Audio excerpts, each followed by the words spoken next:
नमस्कार। अख श्लोक अकि दोह अश्लोका अ डे, एक श्लोक एक दिन। आज से हम पंचस्तवी का चौथा स्तव प्रारंभ करेंगे। पंचस्तवी हुंद चूरिम अम्ब स्तव।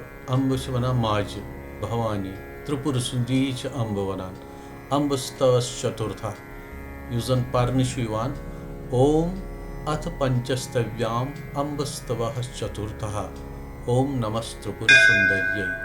अम्बुस्तवेषु तव तावदकर्तृकाणि कुण्ठी भवन्ति वचसामपि गुम्फनानि। डिम्बस्य मे सुतुतिरसमञ्जवसपि वात्सल्यनिघ्नहृदयां भवतीं धिनोति।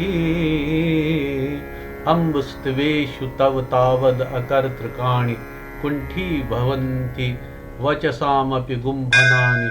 डिम्बस्य मे सुतुतिः असौ असमंजसपि वात्सल्य निघ्न हृदयां भवतीं धिनोति। अर्थात, हे माता, तुम्हारी स्तुति करने में तो वेदों की सुंदर रचनाएं ऋचाएं वाक भी, जिनका परमेश्वर के बिना कोई भी रचयिता नहीं है, कुंठित हो जाती हैं, तो भी मुझ मूर्ख को ये स्तुति यद्यपि अयुक्त भी है, स्नेह भरी हृदय वाली आप माता को प्रसन्न करती हैं। पंचस्तवी का ये भाव, यह अभिव्यक्ति जो माता के शरणागति की बात करता है, सतत ध्यानमय रहने की बात करते हैं, ये सभी नाद एक्सप्रेशंस, तो इस प्रकार से यह सबसे सर्वोच्च पथ है उस आध्यात्म को प्राप्त करने का।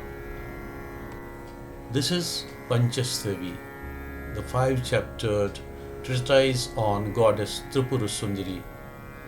Every time when we speak of these verses, these divine sound verses, which is equipped with the energy forms, energy capsules, which always benefit an individual whosoever recite these verses, chant these verses, used अमुक चिंतन मनन श्रवण या उच्चारण करे, तमिस अमुक अनुग्रह प्राप्त सपदान। यत अमिच कथ करने, तथ मज शरणागति हज कथ गोडनेथ करने। हमेशा शरणागति हंद सती फल महात्रिपुर सुंदरी जिस भी स्वरूप में प्रकट होती हैं, तो जब हम अपनी अंतर की भावना शरणागति में लीन कर देते हैं, तो फल प्राप्ति तभी संभव होती है। ओम महात्रिपुर सुंदर्यै नमः।